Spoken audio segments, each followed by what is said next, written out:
and I just wanted to get a few of you online already. It looks like we already have 50 attendees that have registered and are already signed up and listening in. So to all of you out there, welcome to, I guess this is our third of the year webinar in our webinar series for the Upchurch, Watson, White, and Max webinar series. That beep that you just heard was me violating my own rule about having something open on my computer that shouldn't have been. I can't believe I did that. What do I have open? I have my inbox open. No longer. Okay. We are at noon exactly, so we're going to go ahead and begin. Let's see, we're recording, so we are good to go. So welcome, everybody. We are here today at our third in 2014 of our Upchurch, Watson, White, and Max webinar series. We are co-presenting today with the University of Florida Levin College of Law Institute for Dispute Resolution, as we always do. We really honor our relationship with them and look forward to our monthly offerings. Like I said, today we are going to be discussing with you bringing class actions and mass claims to resolution. We have quite a panel of presenters today. We have Rod Max, partner and principal with Upchurch, Watson, White, and Max. I learned from watching him and his mediations, and I'm so honored to be one of the panelists at Upchurch, Watson, White, and Max under his tutelage. We also have with us today Stephen Brodie, who will be sharing the defense side of class actions and mass claims. He is a shareholder with Carlton Fields here in the lovely state of Florida, and you're in Miami, so hopefully it's nice and warm down there. It's a little chilly up here in Daytona.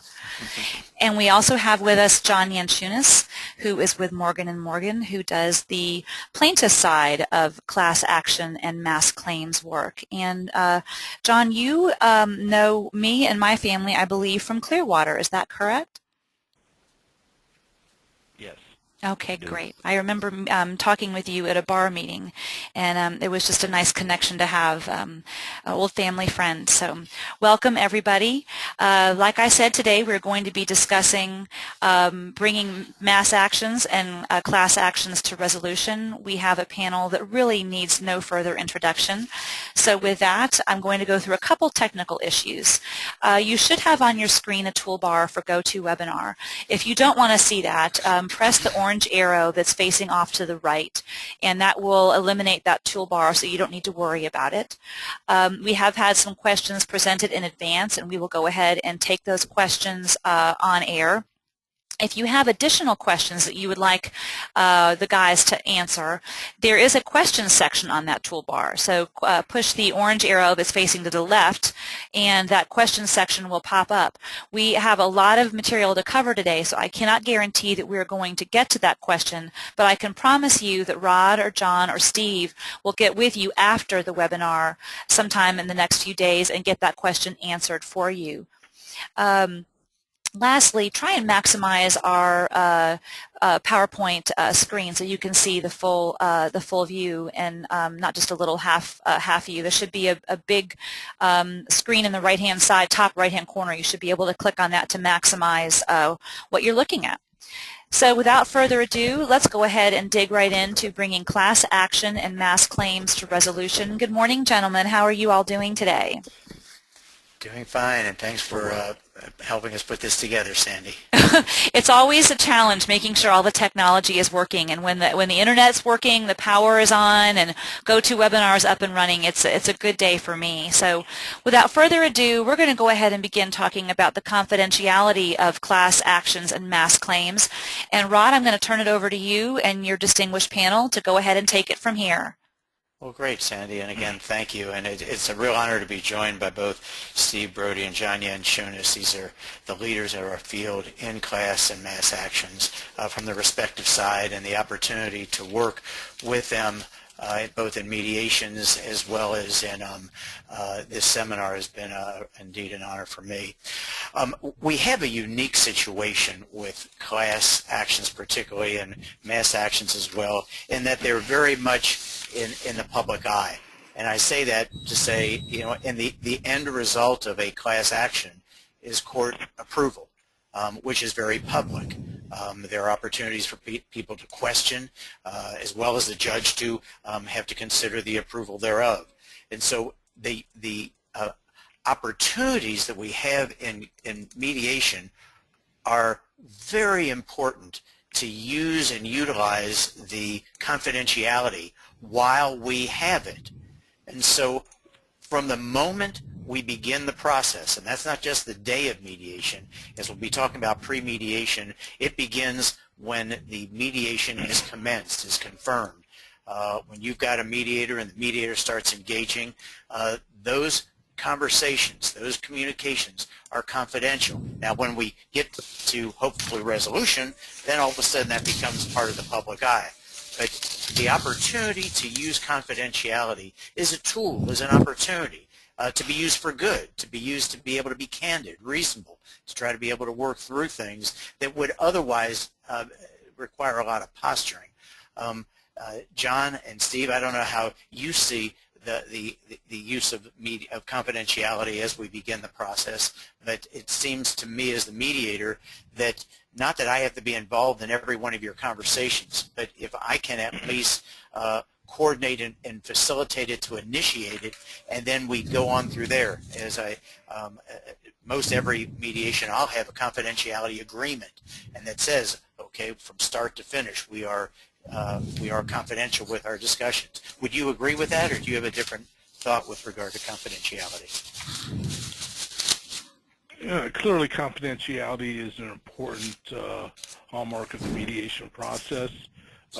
Both counsel and in-house counsel or the client representative who's participating in the process has to feel comfortable that there can be frank discussions, sharing of information that will be confidential, that will not be used adverse to the party in the event settlement's not reached, nor will it be used to disclose to make others aware of some decision-making matrix or issues that the parties may be discussing. So I think confidentiality, the process fails without a full confidentiality agreement and comfort that that will be upheld. Very good. John, from your perspective? It's the same, Rod. Sometimes the parties can even get a little nervous in connection with a public filing in a court file that a case is going on to mediation on a certain date. So I agree with Steve that the confidentiality of the process is paramount. Parties will exchange positions, sometimes to the level of acknowledgement of things that they would rather not have come out in litigation. So I found that to be much better. It allows for a free exchange of thoughts and comments and can more readily lead to resolution. Well, and I'll tell you what becomes important in using confidentiality. It goes into the next portion where we talk about the foundation and the premises for class action and mass action mediations, and that is that we have to look towards a high level of professionalism. And when you have that on the plaintiff side and the defense side, you really need to capitalize on it. The idea of talking about not just strengths, but weaknesses. The idea of talking about areas of vulnerability, but areas that are important to the other side to understand. That is one of the foundations. I think the other is, and again, Sandy, you may want to turn to Roman numeral 2. Sure. That under B we have the interest-based negotiations. Many times when you're dealing with personal injury, wrongful death, or breach of contract, real estate matters, they're really kind of meat and potatoes in terms of, okay, what's the number? But in class action and mass action negotiations and discussions, you've got a lot of interest-based negotiations that make, yes, as important as the rights are, it's the interest of the parties that have got to be met. And again, when confidentiality can pervade all that, then the interests can be put on the table so people can understand and acknowledge it. And of course, the third item is, and it's the unique part, it doesn't happen in litigation, but it happens very much in mediation, and that is building trust and appreciating the mutuality of the process. If those are not respected, if somebody comes into a mediation, class action, mass action, saying it's my way or the highway, we usually find the highway.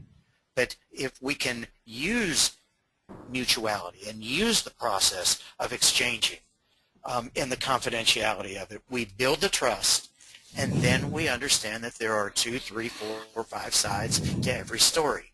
And that's got to be recognized in order to achieve the ultimate resolution. And so from the foundation, we really get into what I call the pre-mediation. And Sandy, that's a Roman numeral 3, where this is where...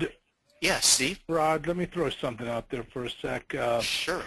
Carlton Field's Jorden Burt has conducted a class action survey. I think this is our 3rd year of the survey, which is one of the first of its kind, where we go out and interview corporate counsel to get their views and assessment towards class action. And we discovered that corporate counsel reported they spent $2.1 billion annually on class action lawsuits in 2012. Wow. And when we did this previously, one of the concerns in-house counsel had is, how do we reduce some of the costs associated with class action litigation? And in 2011, they indicated they wanted to kind of decrease costs. And one of the ways that they've actually achieved decreasing costs from $776,000 to $671 is by engaging in rigorous case assessment and modeling to calculate financial exposure early on in cases. And there's still a number of, probably a third of in-house counsel would prefer to vigorously defend class actions, but there appears to be a mindset of over around 22% that feel that early assessment and mediation is a way to control costs. So I think this whole discussion about pre-mediation and the effect of mediation is important. It's really, I think, a key thing for defense counsel to understand your client's perspective on mediation, and if in fact they're prepared to engage in early on vigorous assessment of the both liability and risk and damage factors, that early mediation could be an effective tool of ultimately controlling costs of litigation. Well, that's very interesting, Steve, and I'll say this, as we get into pre-mediation, to me that is such an important aspect of the mediation process, because by not only contacting the lawyers, but sometimes the lawyers say, you know what, it would be good to engage our clients in this. You know, this is their process. The idea of early evaluation, which is a theme that I think many successful corporations around the United States have been using in a lot of different venues, not just class and mass actions, but particularly when you're talking about a global resolution, whether that's statewide or national, to involve people early on to do what? And we're talking about identifying the issues, you know, what's agreed and what's in dispute. And how do you take those items that are agreed, put them over the side? I usually try to say, let's build the bridge with those things we can agree on. Let's deal with the disputed items. Let's make them part of an agenda when we actually get to the table. To inquire of who the leaders are, and again what those interests are. And many times I find that things can be done by telephone, they can be done by exchanging position statements. Sometimes they're done by actual meetings. I've had some where we have gone to Chicago for one meeting and we've gone to Philadelphia for another meeting, and then we happen to come to the mediation. All that was done pre-mediation to get, you know, you hear the concept, get to know me. Well, get to know the interest, who's involved, and why are they taking the positions they are. And that helps build an important part called rapport when you get to the table. And guys, you all are actively involved in pre-mediating even before sometimes the mediator is selected, or certainly once the mediator is. How do you utilize the pre-mediation for issues and interests and trying to define the agenda once we get to the table? John? Well, in connection with pre-mediation, where we've selected a mediator, Rod, which is really where the real work begins, is we tend to, or I tend to, try to do exactly what those 5 budget items on this screen are. It's so important in advance to get an idea of what's going to be on the table when you get to mediation, or you're going to end up with half or 3/4 of the day spent on simply bringing people up to speed, not just the parties, but also their representatives. So in advance, while we don't necessarily get agreement, we at least are able to define what we're talking about, and that includes sitting down with the mediator either on the phone or in person before the mediation session to educate the mediator what the case is about, whether we're dealing with a the size of the class that's in question, the possibility of the different types of relief and potential roadblocks, so that the mediator, before he or she gets to the mediation, can begin to think and cogitate on those things that the mediator is going to have to address at the mediation. Are there personality disputes? Are there issues that are sensitive to a publicly held corporation? Are there other problems with seeking resolution of this dispute? Mm-hmm. Steve, how does pre-mediation work for you from the defense side? Well, 2 things. One is, I think it's important to kind of really understand the factual basis the plaintiffs are asserting.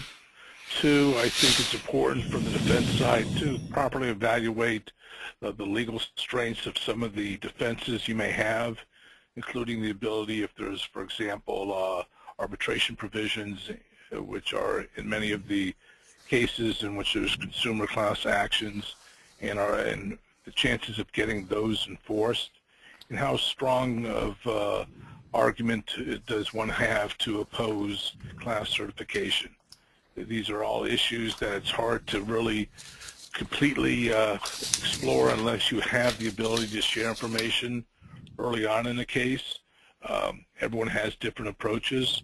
I think it's important to engage your opposing counsel in some of these discussions so that you could share information and do it in a way, and if you have to go through the mediator, do it that way, because I think we all have a duty to really give our clients real accurate information as to the likelihood of success in some of these issues in order to make mediation meaningful.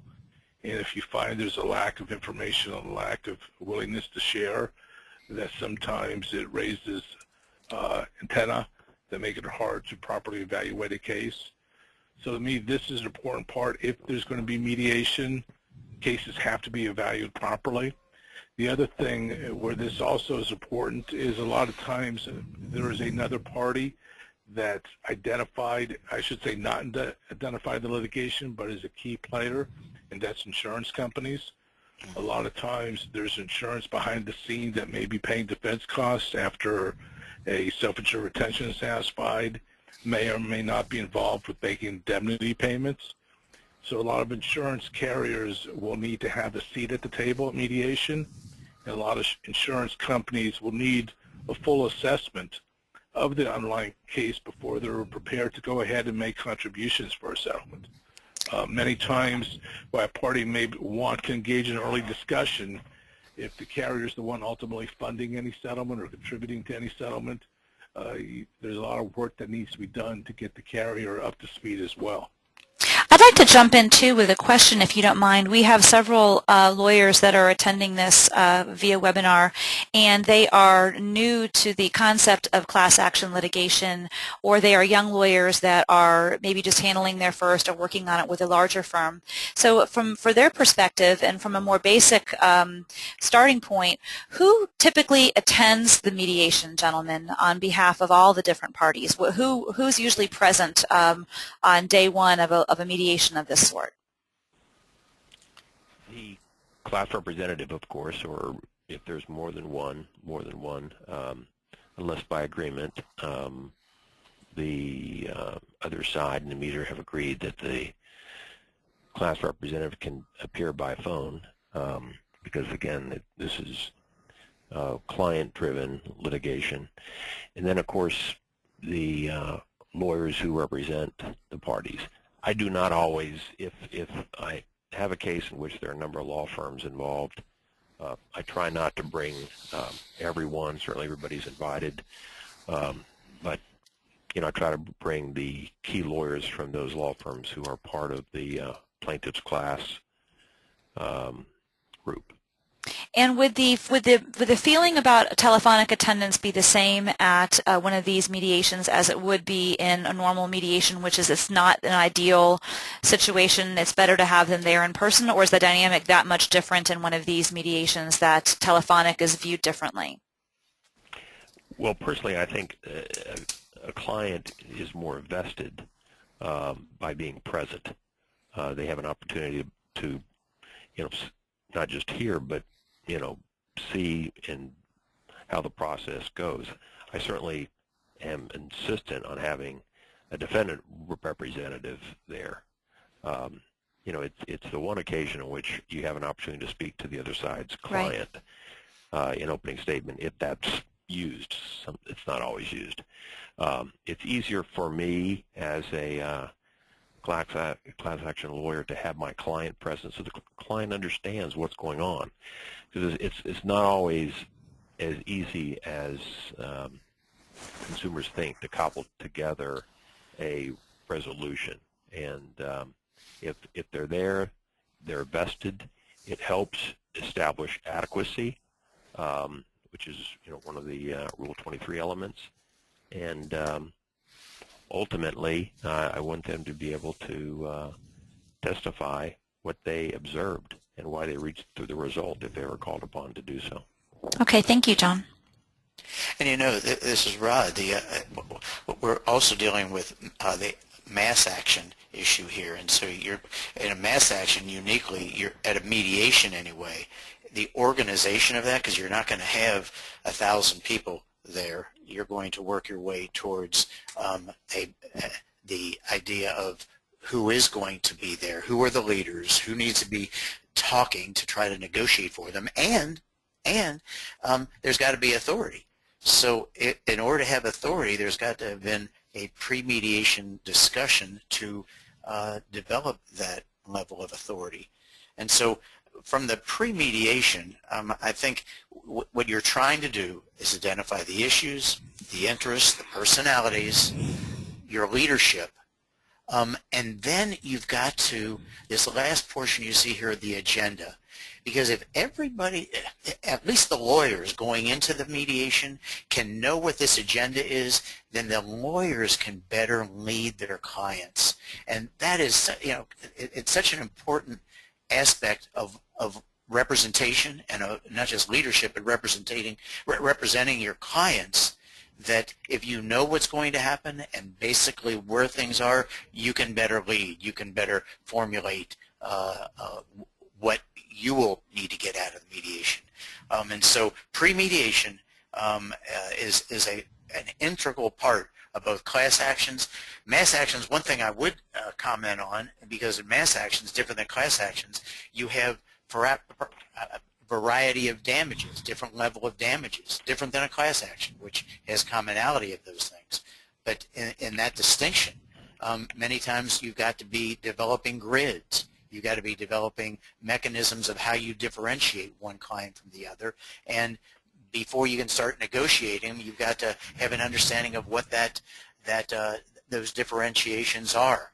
And so a lot of pre-mediation and mass actions goes to getting not only the plaintiffs to understand and to perhaps communicate to the defendants, but let the defendants know of what is, get their input on the differences, and then develop a grid that can be agreed on. Now that's a process in and of itself, but getting that grid differentiation, plaintiffs, defendants, defendants, plaintiffs, and then the ability to negotiate when you get to the mediation is an important aspect of that organization.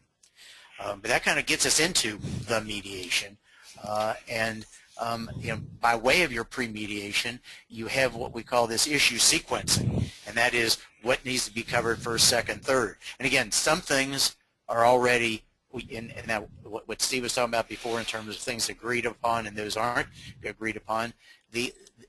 I find that at least acknowledging those things that are agreed upon help build the bridge of trust and build the bridge with the understanding. And it's real important. Nothing is agreed until everything is agreed. And so we can begin to define the class. So we can begin to talk about monetary and non-monetary relief, because no one's going to get hooked on anything if we come up with a problem down the road. But I'd like for John and Steve to talk a little about this issue sequencing as we get into the mediation itself. Thank you, Rod. Well, obviously the most important thing is to, before you can begin to address anything in mediation in the class context, is what is the consumer class that you're seeking to resolve claims on behalf of, both in terms of the composition of the class as well as the scope, a state class or nationwide class, or in dealing with multiple representatives from different states. Are you seeking to just resolve state classes in a certain number of defined states? Sometimes, if you have a multi-plaintiff class where each representative or group of representatives is representing various identified states, that can be easier dealt with than a nationwide class, which for one reason or another a defendant may not want to deal with. So that's certainly extremely important at the outset. Sometimes also I found that addressing the scope of the class by state can lead to discussions later expanding it across state borders into a nationwide class.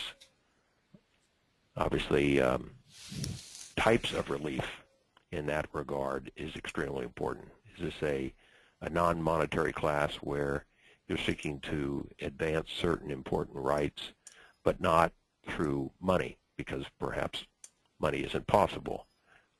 Or is it a case in which you're also dealing with money? I'll give you an example.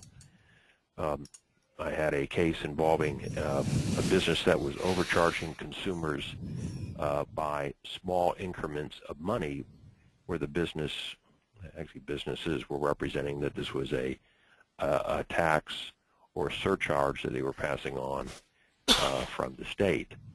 The amount of money per consumer was very small and only really triggered in an overcharge situation at some point in the year.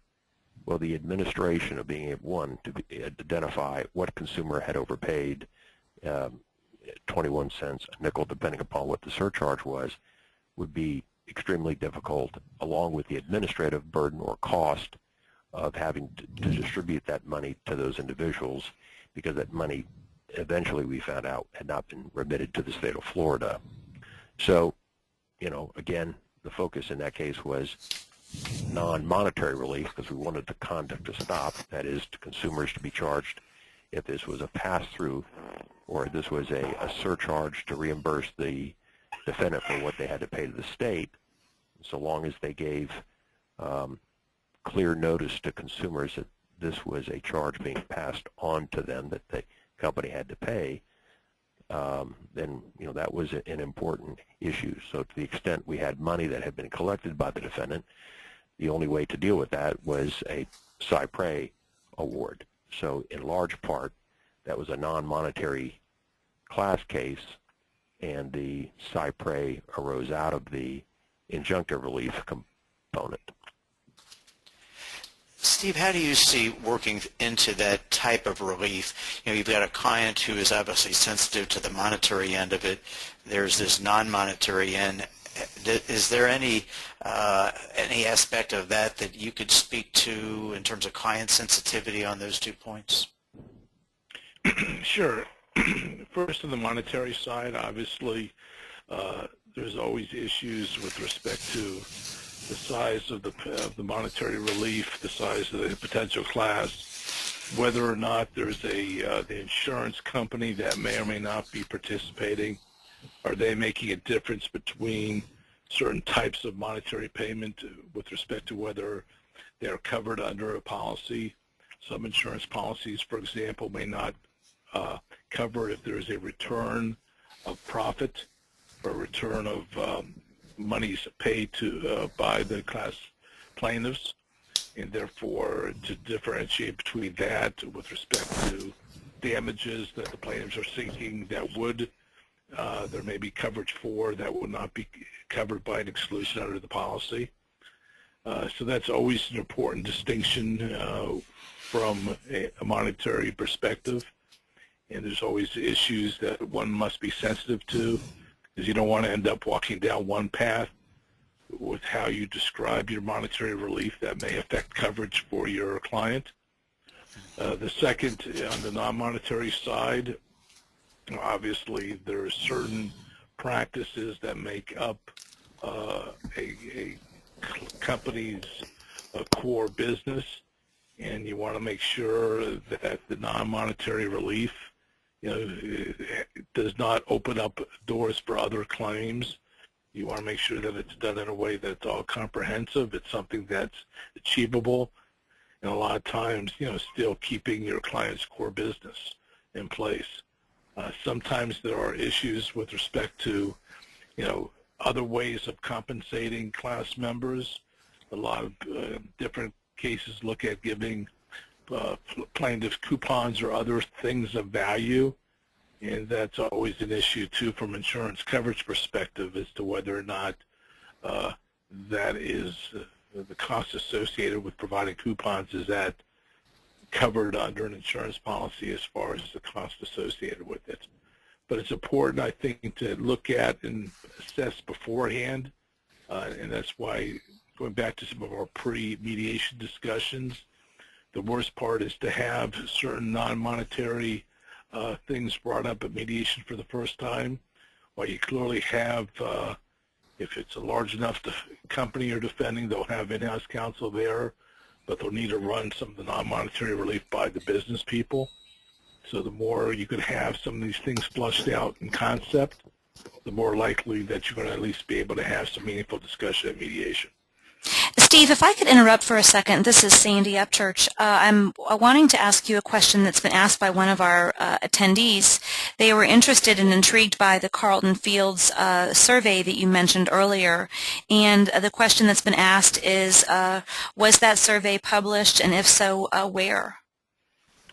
It is published. You could find, I believe you could find it on the Carlton Fields website. It's also under classactionsurvey.com, www.classactionsurvey.com. Wonderful. Thank you so much. I think we have an attendee named Janet who asked that question. So Janet, now you can Google it while we're talking about it. Sandy, can I follow up on a comment that just a monetary component that's of course also comes up in discussion? Obviously, hopefully, you've, in any class case or mass tort concept, you've sued a defendant that has got the ability to pay. That's all you should be a factor in determining whether or not to commence litigation, and also the type of relief. I found that in connection with damages, what can come up in discussions with the defendant is what I would refer to, or what I refer to, is a spillback. That is to the extent that monies are not claimed by the class. The question is, where does that money go? Is it divided pro rata among those who claim? Is it cyprayed, or is it given back to the defendant? All of those are extremely important questions. Obviously, a defendant is always looking at the amount of money it's going to have to pay, and that issue is front and center. I negotiated a settlement recently where we had an extremely large sum of money, but a very involved class of people who were following the case. We were pretty well certain it would be 100% of those claimants would claim, and in fact the claim form actually identified the amount of money that each person would receive. That was based upon the fact that we were able to do that with the information that the defendant had, and in that case, no money is being returned to the defendant from the fund. In other cases, obviously, that's something you're going to have to deal with. John, what's interesting about that, are you also familiar with, when you have a claims made process, you come up with what would be a fair amount for each class rep, and then we all understand that in the class context, the take rate, you just mentioned 100%, which is an interesting dynamic.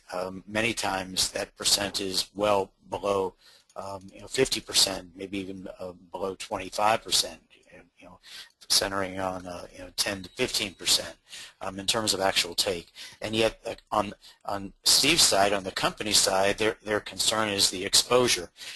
There are various mechanisms that I've heard of late, one even involving insurance, where you can purchase an insurance policy to say, look, we think the claims rate will be this much, we'll be paying that much, but we'll buy an insurance policy to cover the rest of it. Have you all had any experience with that? Yes, there's AIG has a product. I don't know if it's under the AIG brand. It may be one of their subsidiaries that will sell an insurance company a product so that the company can cap its exposure. So let's, for example, say that there is a common fund of $50 million and the company has a desire to cap its exposure at $30 million. There's an insurance company that, as I mentioned, AIG, that will sell a product that will, for a premium, will ensure that the company's exposure is capped at whatever the amount is, and then the insurance company is on the risk for everything above that. Steve, have you come upon that? I know you represent AIG. I do, even though I'm not speaking on their behalf today. Sure. But clearly AIG does have a product out there which I'm familiar with that is meant to kind of loss mitigation unit, that once you're aware of the claim and you want to have some insurance to help cover the post-litigation risk, especially when you've reached a settlement, there is a product available. Well, and of course, all this has to do with, and as you go through the issues of what's the scope of the class, what's the definition, is it state, is it national, is it 5 years, is it, what is the amount of time involved, you get into notice issues that are, the type of notice that too will attribute to, the amount of take that's going to go on. How do you all weave that into your negotiations? Well, obviously, I try to get negotiate the best notice possible. Traditionally, to the extent that a defendant has names and addresses, then that's noticed by first-class mail. Sometimes a defendant in a consumer class on a consumer product doesn't have that information, so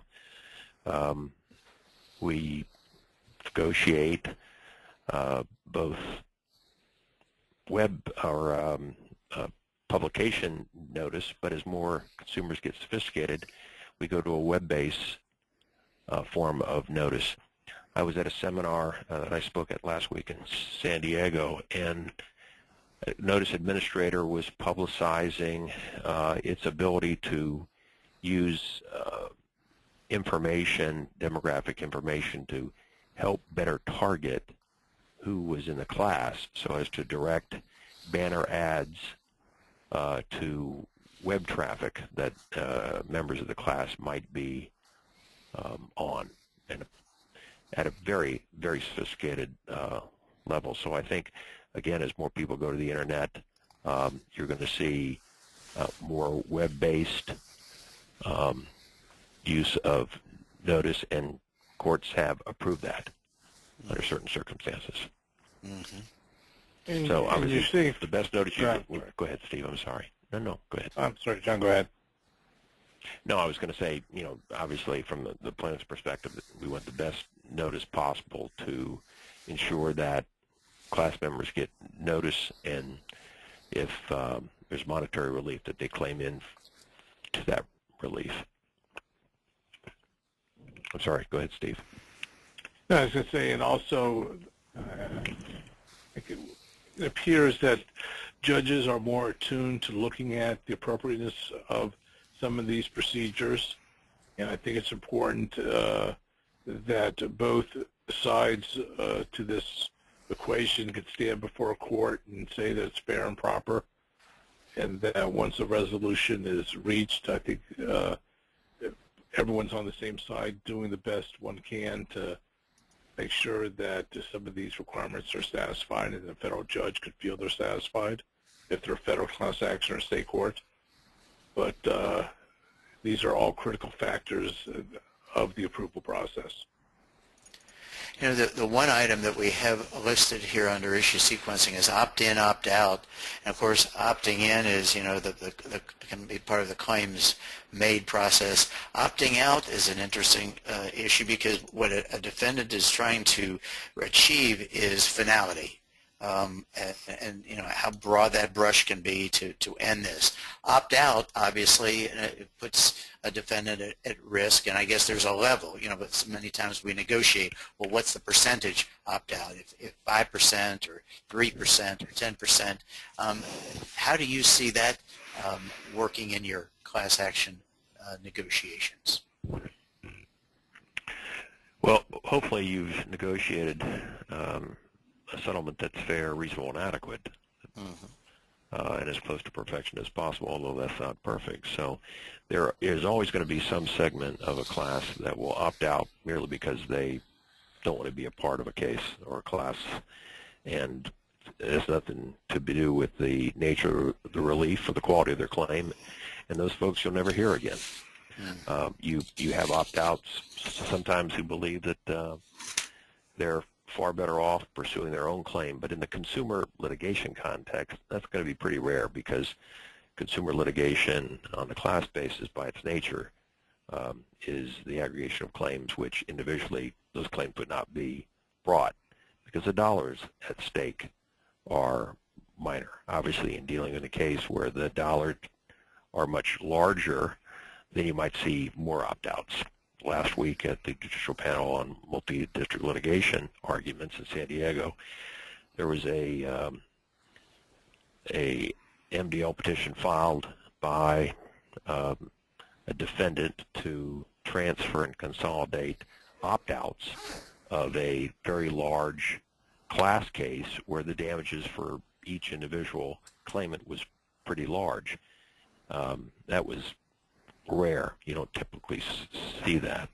But, you know, where opt-outs or where this issue comes up also is if the defendant negotiates and demands a blow rate, that is, if there's a certain percentage of opt-outs, then the entire settlement collapses. In that regard, obviously, when those are involved, there's a concern that, you know, what you've been able to negotiate could disappear. At the same time, I tend not to be really concerned about that because I'm always confident in the quality of what I've been able to negotiate on behalf of the class. And then secondarily, if it were to blow up for some reason, there's a certain level of opt-outs, then the defendant may have a bigger problem on its hand because now it's noticed a consumer class that it was involved in litigation. These were the issues involved in the litigation, and it may face now exposure from a number of different consumers who bring issues to the table either through contacting their local state representatives, or contacting the FTC or some other national or federal agency, or they're going to lawyers and filing lawsuits. So again, I'm not usually concerned about a blow rate of any percentage. If I could interrupt you guys. Needs to Oh, I'm sorry. I was just going to interrupt you all again. We got a great question, and it's a little bit off topic, but I think it's important to try and answer these as they're coming along. It shows people are listening, right? The question that we got relates to insurance coverage, which is obviously quite topical. And the question that's been asked is, in the years that this gentleman has been doing class action work, he says inevitably he leaves these mediations wishing that he had better understood the insurance issues going into the mediation. And his question specifically is, would the panelists recommend the plaintiff counsel hiring insurance experts as consultants on that issue, or what else would you all suggest that plaintiff's counsel do to address the impact and import of insurance coverage in advance of the mediation? Well, I'll dive in first to say this. This goes back to the need for pre-mediation, because to the extent that that question is relevant to the discussions, it ought to be addressed pre-mediation. I'm going to kind of get out of the way and let John and Steve discuss it, but that really needs to be one of those issues that's inquired about, brought up in a pre-mediation context, so when you get to the mediation, you can be able to deal with it effectively. That's great. John, I apologize. Yeah. No, Rod, well, there are a number of local rules of U.S. district courts which require certain disclosures, and in the middle district, in your initial disclosures, there has to be an identification of whether there's insurance at issue. Also, I have no problem asking the other side whether there's insurance, or having the mediator ask that. For one of the reasons is that in connection with mediation, if insurance is in fact in play, then you need somebody who's a decision maker from the insurance carrier. Sometimes that requires the carrier retaining independent counsel to provide advice, or it requires the defendant's counsel to write an opinion letter about the exposure. It can slow the process down, but obviously it's a very important component. So I am always very aware, and probably more so too because I at one time represented insurance companies as a part of my practice, so I understand how general liability policies work. Steve, do you want to jump in too? Sure. From the plaintiff's perspective, and I haven't been on the plaintiff's side, but I could tell you that, one, John is correct. The federal rules usually require a defendant in initial disclosures to disclose whether or not there is any insurance policies that may come into play. Also, there's a Florida statute. If a proper demand set sent to a carrier, they not only have to disclose the policy, but any coverage issues that may be relevant to the claim. I think it's important, depending upon the who's going to be making the ultimate decision, and many times both the carrier and the defendant have their interests aligned, that if a settlement's reached, and this kind of goes to the opt-out discussion, part of what they want is a complete piece, a bar order, that's going to bar other claimants from filing any copycat claims or making any similar claims. A lot of times an insurance company will say, I value it at X dollars, or I have these coverage issues here, but I'm willing to make a compromise with my insurer to contribute to this. But once I could put this money up, that's it, and I'm going to ask the insured, the defendant, to give me a release from this claim. And insured, you have to be on the hook for any opt-outs, because I'm not going to continue, paying money for defense costs associated with any opt-outs. If you want to buy a piece, let's buy a complete piece. So at certain times there's a lot of insurance issues that come into play, both from the plaintiff's perspective as far as making sure counsel knows who ultimately is going to be making some of the payments and what their interests are. And from a defense perspective, as I said before, there's some critically important issues dealing with what type of ultimate release you're obtaining, but also whether or not some of these payments would be treated as payments that are covered or payments that are not covered. So all this is important to get a true understanding of where the insurance company is with respect to the claims that are being made. Great, Steve, thank you. to tie into what Steve just said, and I'm involved in one right now, we're going to the mediation defense counsel, and Steve, I know you've done this and others, there are times where there are coverage issues. And so we'll be at the, and again, through pre-mediation, we get to the table knowing that there's going to be coverage, the coverage counsel there on behalf of the insurance company, coverage counsel on behalf of the business, the defendant who is defending. And to air and for the plaintiff to know that and be sensitive to that, I think is really critical to the opportunity of getting a successful result. And Great. I can tell you, we just settled a large class action where I happened to be representing an insurance company. And you're right, there were significant coverage issues, and the only way the settlement was achieved is there were contributions made by the insurance carrier as well as the insured defendant, because there was a real question of coverage, and both had, and that case would not have been settled without contributions from both, but there was that side negotiation that the mediator had to play a critical role in trying to get sufficient monies put up on one side of the table, but being made by both the party and its carrier. Right. Wonderful. Let's. I am the one that is probably holding us back from actually moving forward, so I apologize for my delay tactics, if you will, but we do have about 20 minutes left and quite a lot of information to cover. So I think our next topic, do we need to cover notice, Rod? Is that what our next topic is? I think we can go beyond notice. Administration, I think, would be helpful, and then to get into both incentive award and fees. But administration, in recent years anyway, there are some known companies that do this. Sometimes it can be done in-house, but most of the time it's outside. Do you find that that's really much of an issue between plaintiff and defendant, or can you usually come to somebody? If we can agree on everything else, is administration something that can be taken care of fairly easily, guys?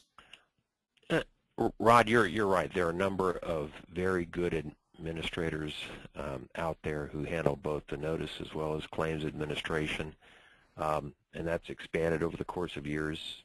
20 years ago, certainly the field was far less crowded. That's generally never an issue. That's something I've always been able to work out with the defendant.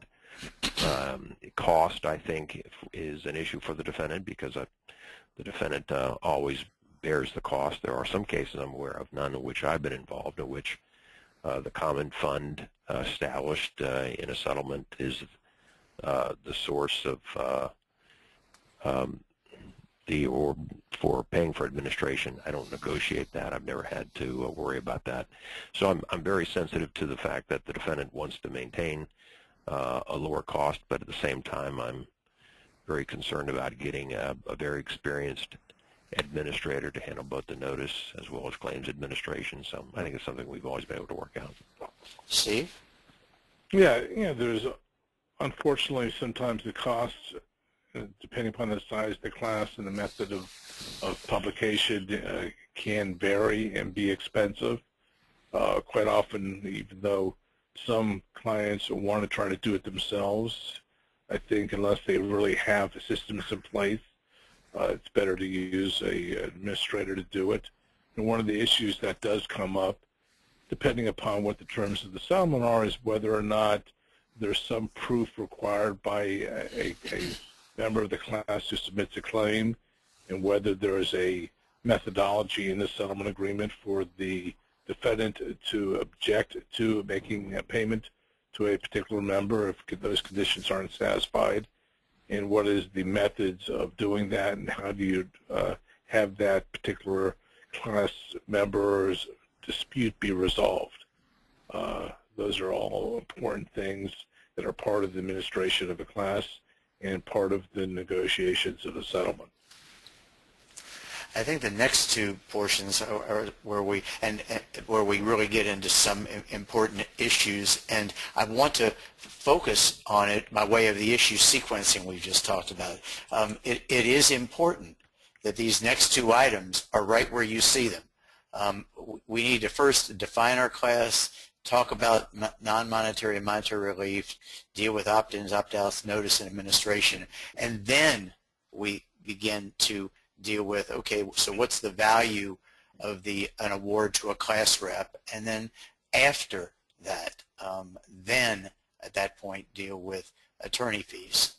Do you all wish to speak to the incentive award? Is something we again kind of work through relatively soon, but it's an important thing to take care of before you talk about attorney fees. How do you all handle that?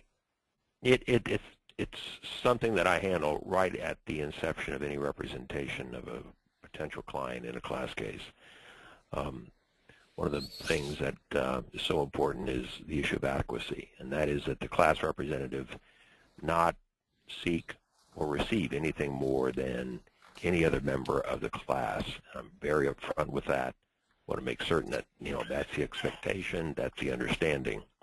I do tell them that on occasion courts can award an incentive award for a class member undertaking a case, but it's small. It's a small amount, and it's representative of the amount of time that an individual will take to get involved in the case.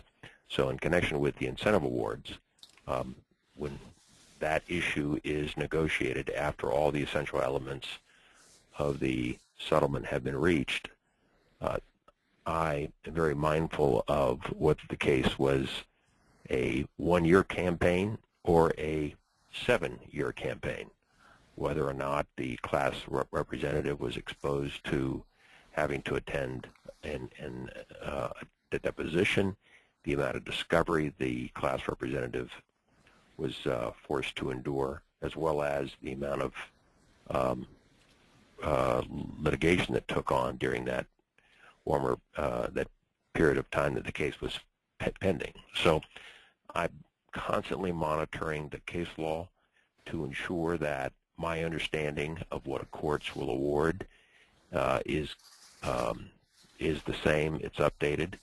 So I take all those factors into consideration when I have that discussion with the class representative at mediation, that this is what I think we should pursue, and those negotiations, begin at that time.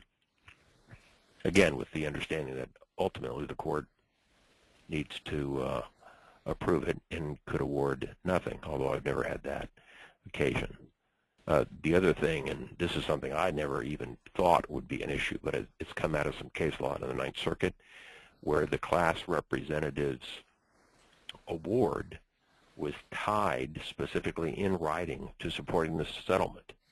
And in those cases, out of the Ninth Circuit, they had gone up to the Ninth Circuit, the court found that the class representative's motives or interest had been compromised by that kind of an agreement, and never tie that incentive award to that condition. And again, until I read those cases, I wasn't even aware somebody else was doing that. Mm-hmm. Steve, on the incentive award, any input from the defense side? No, you just usually that is done as a major stumbling block. If you're able to get everything else in place, those awards, are at least by experience, are not a major issue. It's more the monetary relief to the class, and maybe depending upon who plaintiff's counsel is, the attorney's fees, and how much of that's equated to monetary and non-monetary relief. The one aspect of this that I want to shift a little here, because this seminar is not just on the class action, though that's where the primary discussion is, but also focusing on mass actions. And there is no class rep in a mass action. Everybody is on, I'll say, similar footing, maybe different injuries, but on a similar footing. But the dynamic that the attorneys have got to deal with is the global negotiation and the individual negotiation. And there's a sensitivity on the plaintiff side that they can't be negotiating against their own clients. And so the idea of negotiating an overall global number with the defendant, but in the context of some format, and this is where that grid I talked about earlier becomes important, so that the mass members understand where they are. Now, many times the negotiation takes place, okay, this is what the overall number is going to be, go about getting everybody on board. As long as you get 95, 98%, you're okay. If there's 3, 5, 10%, maybe we can still deal with that. There's that blow-up provision that John mentioned earlier. But coming back in a mass action to be able to get clients on board sometimes is a second mediation. Sometimes is a mediation among the plaintiffs, where we said the defense says, look, I'm not going to pay any more. You get it under this tent, and we've got it, and you better get everybody. But if they're maybe 5% out, we'll live with that, but we'll have the discretion on that. And then the plaintiffs have got to go about a mediation where they have to deal with getting everybody under the tent. So just another dynamic. I don't know if you all have had experienced that, but that's certainly on mass action, something's got to be taken into consideration. Gentlemen, we're at about 1 o'clock, and we have so much more to cover. Should we move on to quickly get through some caucus issues and some post-mediation issues? Sandy, can I back you up? Because I think there's one aspect, that attorney fee and cost is an important one. And as much as we need to get in the others, that too becomes many times a mediation of its own. Sure does. And John and Steve, can you speak to that before we move on to the post? Yeah, let me just speak on the issue of sequencing again. I've had any number of defendants or their counsel try to get from me in advance, well, how much is the fee? What are you seeking as the fee? And I've never, ever given in to, that solicitation. The attorney's fee is an issue confronted only after all the essential elements of the settlement and the incentive award have been reached. And only then is it an issue for discussion. I simply will not engage in that discussion. I believe it to impact the fairness of the process. And it's kind of interesting. A few years ago, I was involved in a case. In fact, Rod, it's one that you mediated. And it was an extremely large class, probably the biggest in the history, I think, because it involved everybody over the age of 16 for about a 9-year period. And objectors came forward and claimed that because the attorney's fees had not been negotiated at the same type of the relief, that we had engaged in some kind of unethical behavior, which was just mind-boggling. And there were a number of professors who had signed a paper of sorts which took the position that the defendant's focus is always on ultimately what's going to cost, so you should negotiate the fees up front before talking about the relief to the class, or do it at the same time. That position has never gotten traction. It's not been the accepted view in the case law. It's always the issue that I leave to last. And I've always been able to... Oh, go ahead, Steve. From a defense perspective, I never bring it up either. I think it's unethical and improper. And in fact, from my perspective, plaintiff's counsel, if everything else is agreed to, I find they're more difficult for them to be unreasonable in this process and to put them in the position that they're going to not complete a settlement because they've been unable to reach a fee agreement. I think there's a fair process in these discussions, but I agree with both Rod and John. It calls into question the whole process if it's discussed anything or at any time other than at the end. And I think that we can leave this with this. There are parameters by which attorney fees are measured, and you need to follow the case law that gives you the license to go one way or the other. Is it a percentage of a common fund or value? Is it a lodestar with a multiplier?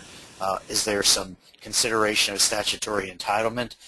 Those are issues that need to be identified to be the measuring tool as to how you're going to go about the negotiation. Let me just throw out one other thing, if I could, as part of this whole process of dealing with the mediation and sequencing. And part of it, someone asked the question, do you get someone with knowledge of insurance there? The one thing that we didn't discuss, are there other types of claims that are similar based upon the underlying facts that would not be part of a class action settlement? And I've had several cases recently which has made this process difficult. One is the fact that there is major bankruptcy in which the creditors committee and senior lenders have made certain claims and would not be involved in a class action settlement of the equity holders. And there's some instances where a court has appointed a receiver to marshal the claims of certain members of the interested party, and a lawyer has filed a separate class action. There's a difference between creditors' claims and equity holder claims. So sometimes there's a lot of competing issues that are part of this. I find most companies, when they're defending, they want to get a sense of what it will take to buy a complete piece. So not only is it dealing with the insurance company, but it's also dealing with other potential claims that may arise out of a common nucleus of facts that may not be part of a particular class action settlement, but other related claims based upon those facts. So sometimes this process turns into a multi-day process in which a defendant will insist on trying to get everything settled, not only the class, but other claims by third parties. That kind of gets us in, and Sandy, I think we can probably go down to the post-mediation through the caucuses, and caucuses will take place joint and separate as are needed. But I think what Steve has gotten us to is this post-mediation, and that is that if you set your agenda so the expectations are reasonable, the question is, what are we going to accomplish in day one? Do we need day two right after that, or do we need to take a break of 30 days? Maybe the insurance people need to hear something, and then maybe they need to take a break and reevaluate based on what they've heard.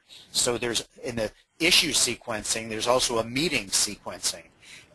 And so I just got finished with one where we knew we weren't going to get it done that day. We made the progress we needed to, where insurance people are evaluating, and a company is evaluating, as well as the attorneys on the plaintiff side appreciating now some of those issues, and take a 30-day period, and we're coming back the end of April to get back started.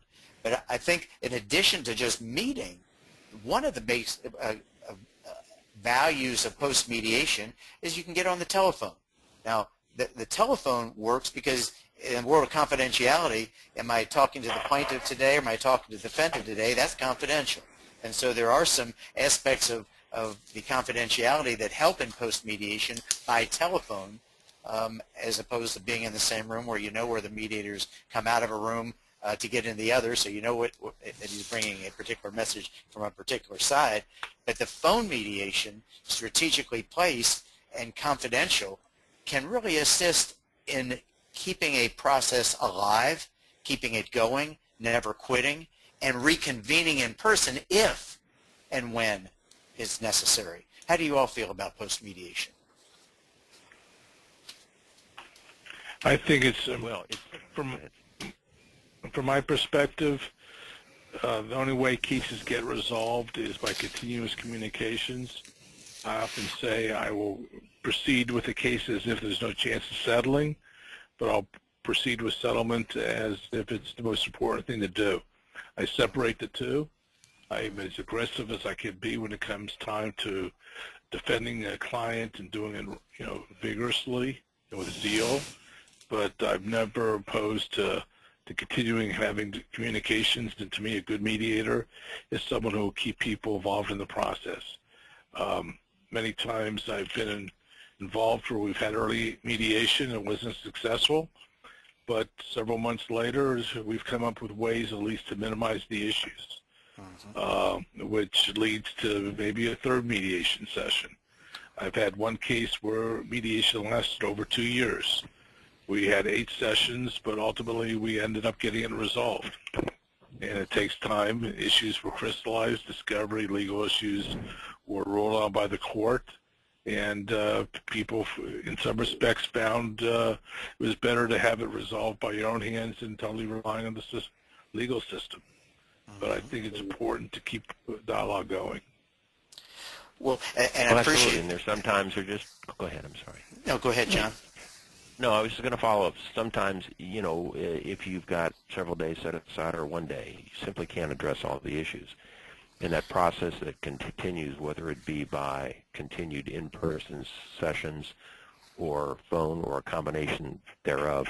You know, Dad, my own war story, I think we had a mediation that went 21 separate mediation sessions, some multi-day, over 2.5 years.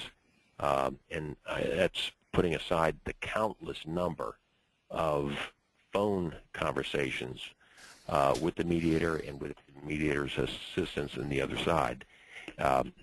It's once you get parties vested in the process, then, you know, I keep hammering to get that fair, reasonable, and adequate result. Which kind of gets us, I know we're running close to being out of time, but we've got the use of the ethicist and a term sheet. I know those are details, but I think they're important details. John, can you speak to the ethicist, and then Steve, can you speak to the term sheet? John? Yeah, this was, I had a mediation once, and we had certain issues that both sides were severely entrenched into their respective positions with an apparent no way out or bridge.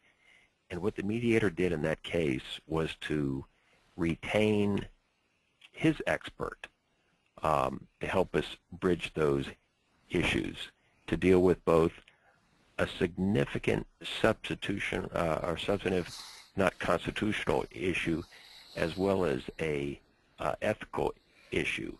And by bringing this person in and having this person, in essence, kind of give us a flashlight out of the cave, we were able to resolve.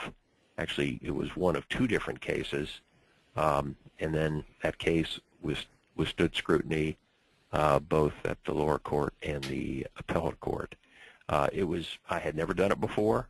I haven't had an occasion to do it again, but again, it's a way in which parties that are so entrenched in their positions can bring in a expert to help bridge the issues.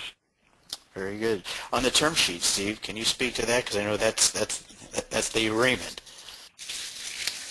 Well, the difference in a term sheet and actually a settlement agreement, I always attempt to have the parties, at least my clients, think through the critical terms of a term sheet before mediation.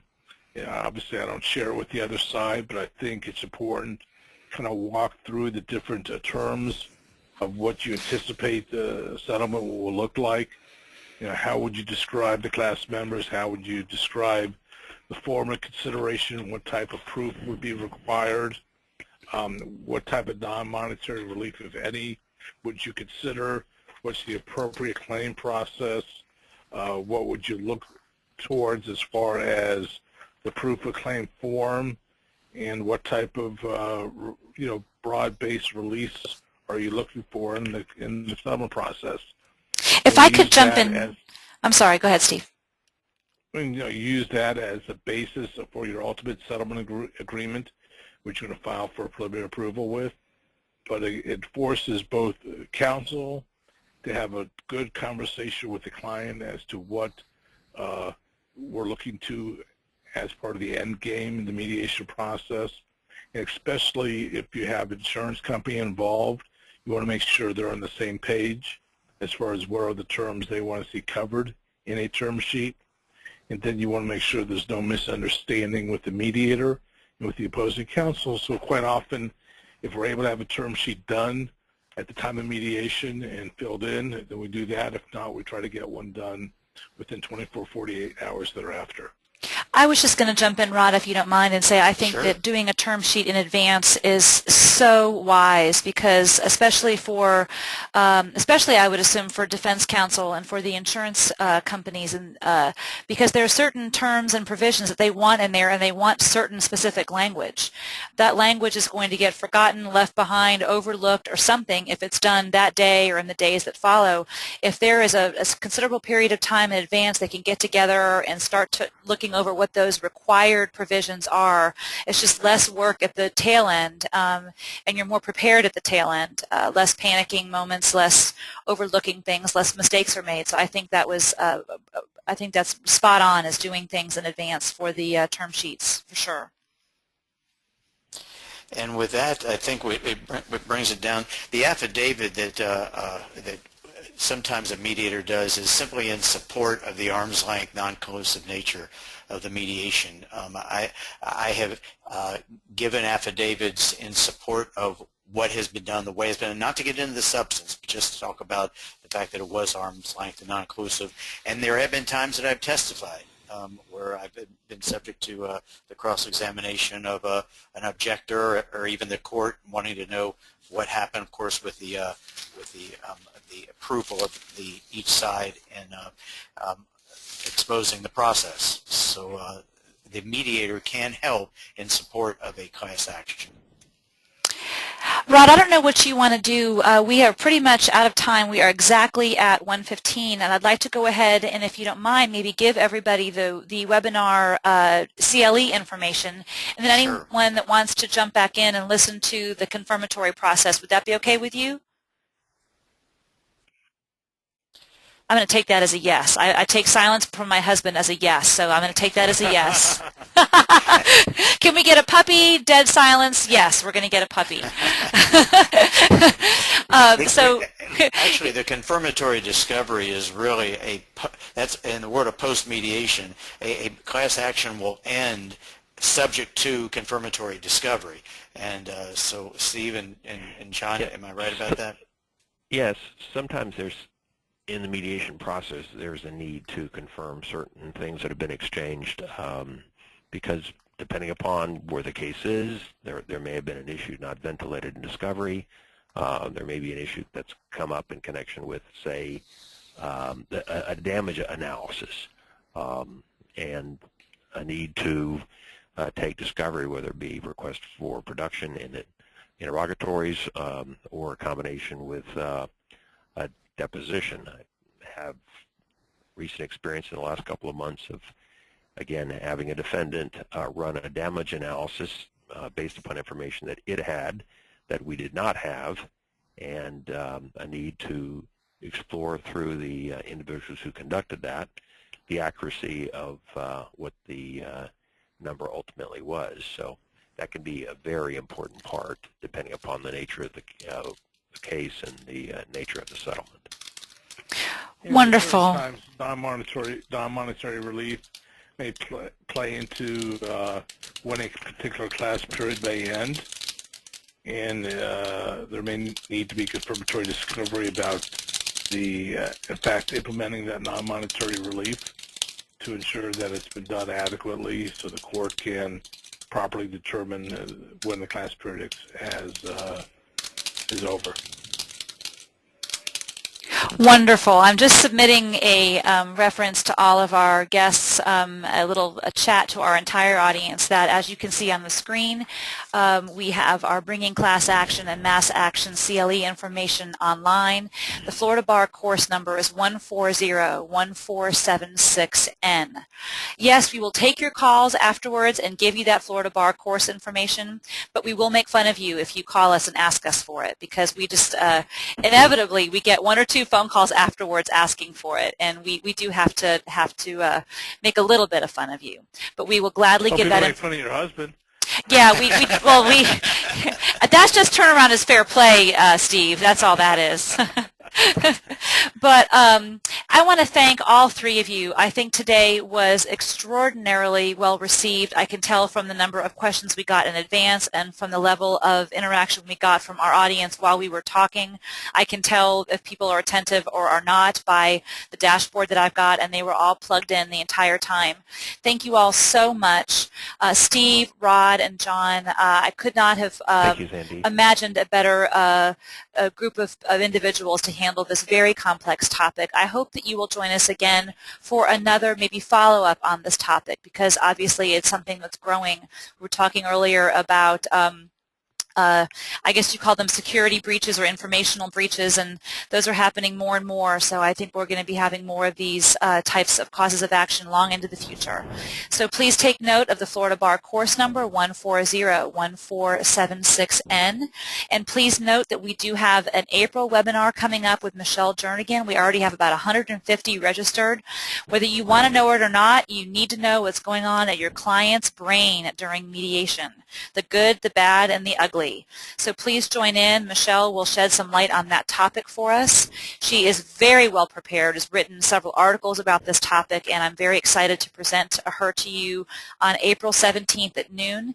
If you have any follow-up questions, please feel free to call Steve or John or Rod, or email them, and we will get those questions answered for you. Thank you, all of you. We at Upchurch, Watson, White, and Max are so pleased you were able to join us. And from all of us at Upchurch, Watson, White, and Max, to all of you, we say ciao for now.